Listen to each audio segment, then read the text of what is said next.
Entropy is a concept that is most commonly associated with a state of disorder, randomness, or uncertainty. In cosmology, entropy is the general trend of the universe towards disorder and death, and the hypothetical tendency of the universe to attain a state of maximum homogeneity. In general, entropy is an inherent property of systems, and it always increases in oscillated ones over time, as per the second law of thermodynamics. In this sense, one can argue that it is neither bad nor good, but simply a fundamental aspect of nature. This is an example of an entropy that will make you think twice if you would still want to just throw away garbages with barely proper treatment done onto them.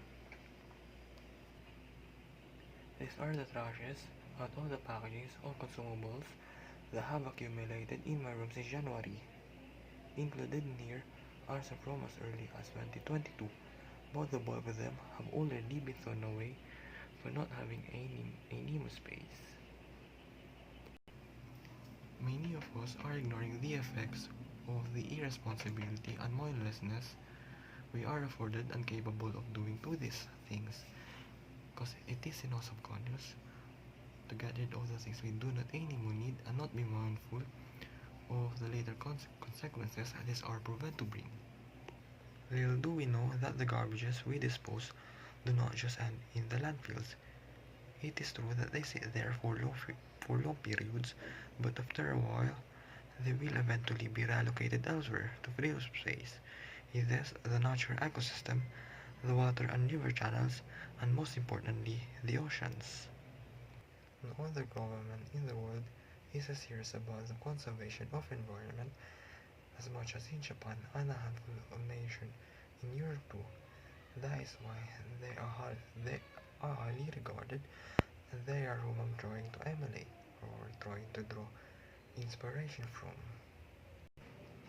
In the Philippines, there may be laws in place, but they are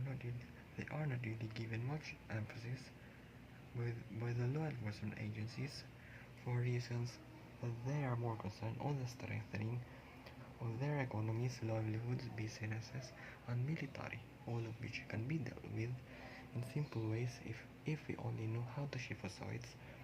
into seeing the potentials of these kinds of waste that take centuries to dissolve and are not known to the animal kingdom, rather than joining the critical discourses on orbital disputes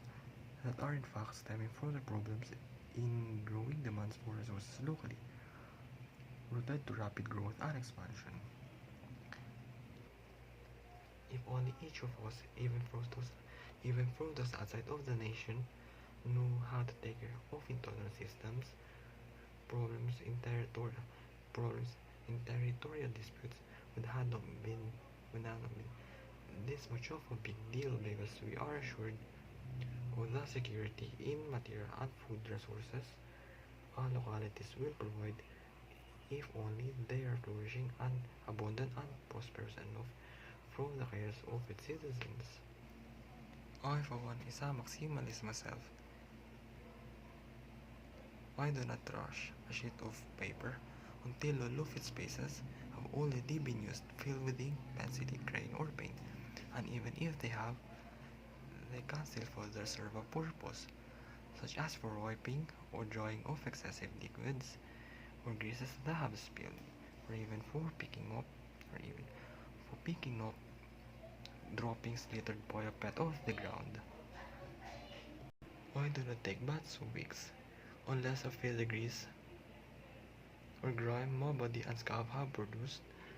start to smell like the way they should, because I know human cells do not inherently have a smell, and the so-called body odor are in fact acquired from the gas molecules that are traveling across the vacuum in the place where I may have acquired it from that caused it.